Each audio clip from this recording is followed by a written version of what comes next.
Well, Crowder's a terrific player, and we knew he was, you know, a rising star with us.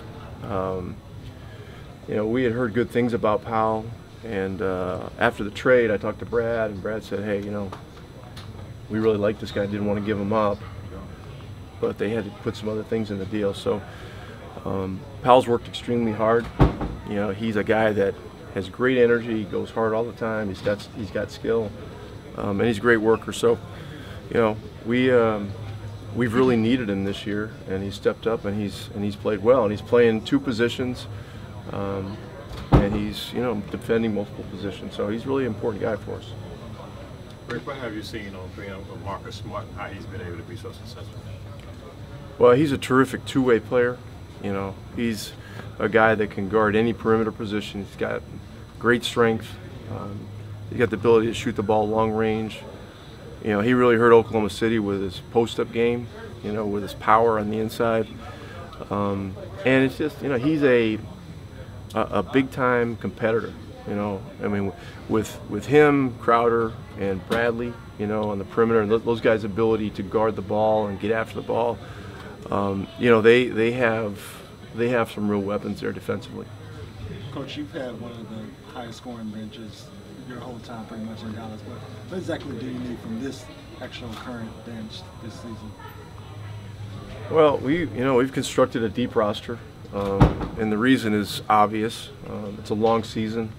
You know, we've built this thing on depth and, you know, strength in numbers really ever since I've been here. And you know, you have to have the extra bodies. You have to have the ability to bring energy into the game and scoring and defense. And so, you know, that's our approach. Most teams are doing it the same way now. Come on through, Dirk. Right to the pick. Come on. What do you think of the Celtics bench? I think they're leading the league in scoring, so they're pretty damn good. Yeah. You know, I mean, I don't know what else there's to say about them. You know,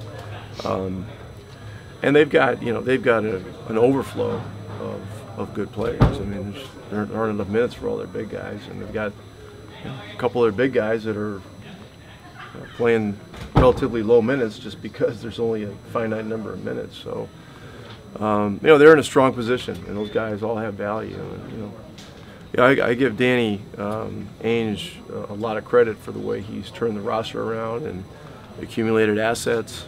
And you know, they're in great position. They're building a contender.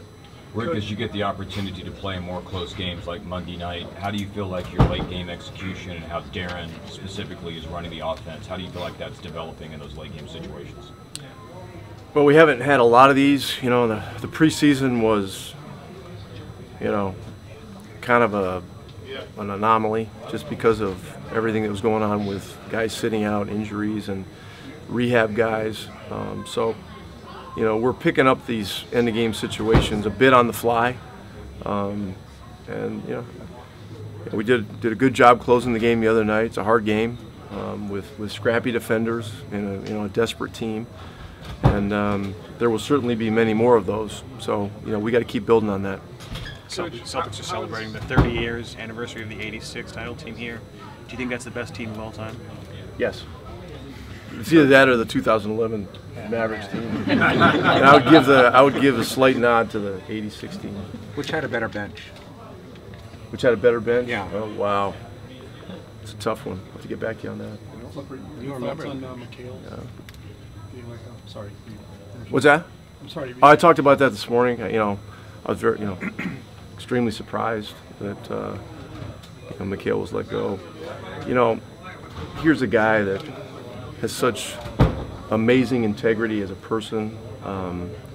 You watch him on the sidelines, and he walks with a limp because of the sacrifices he made to be one of the greatest champions in history.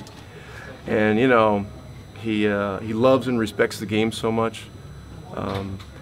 It's surprising when something like this happens, shocking even.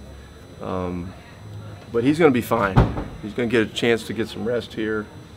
He'll probably, who knows, probably jump on TV and have a blast doing that. And then there'll be a lot of teams wanting to hire him because he did a fantastic job in Houston. And if you look at their team over the last few years, you know, their roster was constantly in flux. And he just did an amazing job putting that thing together, and then bringing those guys back from down 3-1, last year to get to the conference finals. I mean, that's a guy with some great coaching credentials, and the other championship credentials, really go without saying. Coach, how has Deron Williams been different from the other point guards you've had in Dallas? He's just different. He's a different style of player,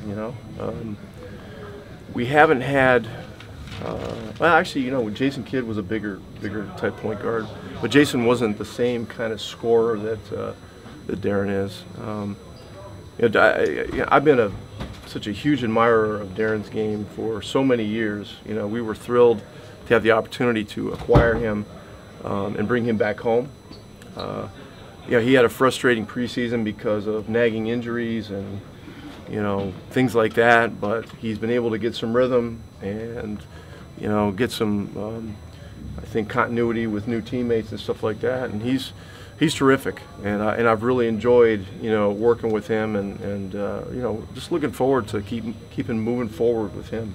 What about his game did you admire? Well, he's a great scorer, a great size and strength. He could hurt you inside, outside. I always thought he was a strong defender. In